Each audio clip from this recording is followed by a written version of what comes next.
Okey, Assalamualaikum. Selamat salam sejahtera pada semua driver-driver Grab. Ini adalah cara-cara untuk kita update dokumen untuk renew lesen dengan insurans. Mula-mula sekali kita akan ambil gambar dulu. Gambar sama ada kalau kita nak update insurans, kita kena ambil gambar insurans dulu. Lepas tu gambar road tag dengan gambar grant. Grant ni tak wajib lah, tak wajib. Tapi kalau ada lagi cantik lah grant ataupun sijil pemilikan. Alright, mula-mula sekali kita akan masuk dalam aplikasi Grab. Ini cara-cara macam mana kita nak update dokumen melalui aplikasi Grab Driver. Lepas tu dia dah masuk dalam aplikasi ni. Jadi kita pergi ke more, yang bawah sekali belah kanan ni, yang bawah pada kredit ni kan. Ni tekan more, lepas tu pergi ke support, bawah pada PDRM ni. Tekan support, lepas tu pergi ke help center. Help center ni tunggu dia loading dulu saat. Lepas tu kita cari yang changing my account info, yang ni. Kalau kata susah yang ni, boleh tarik scroll naik atas. Dekat sini pun ada account and setup. Terpulanglah yang mana yang senang lah. Dekat sini boleh, dekat sini pun boleh. Ni changing my account info. Okey, tekan changing my account info ni. Lepas tu dia akan keluar macam ni. Dekat sini dia ada tulis, yang tulisan warna biru ni, Grab Car Driver Document Update. Yang ni untuk kita update dokumen. Jadi kita cuma tekan je, klik saja tang Grab Car Driver Document Update ni. Tunggu dia loading. Pada loading dia akan masuk kat sini. Tengok dia minta ni ada dua benda. Okey, mula-mula sekali kita kena isi city, kawasan mana yang kita daftar, akaun mana yang kita nak update lah. Contoh kalau KL lah, kalau Kota Baru.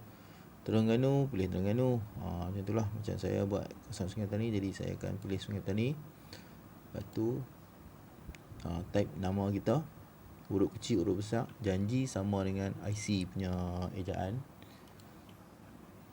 Lepas tu email kena isi email. Lepas kita isi email ni, nombor IC pula, nombor IC yang kita punya sendirilah. Ini saya cuma bagi contoh sahaja.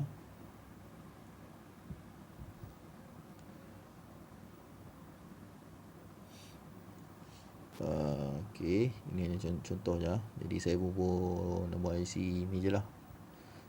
Okey, yang ni kita boleh pilih dua option ni, dua pilihan ni. Sama ada kita nak update untuk lesen ataupun nak update untuk insurans. Ataupun kita nak update dua-dua sekali, kita cuma klik dua-dua.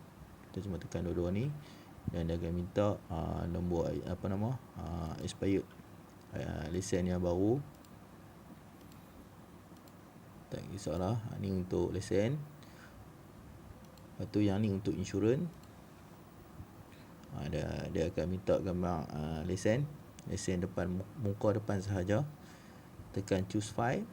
Lepas tu pergi ke kamera yang kita ambil gambar tu.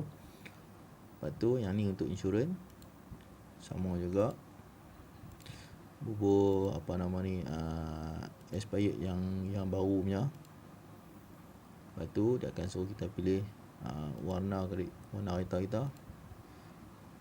Ni dia akan minta gambar untuk insurans, gambar untuk road tag dan untuk grant.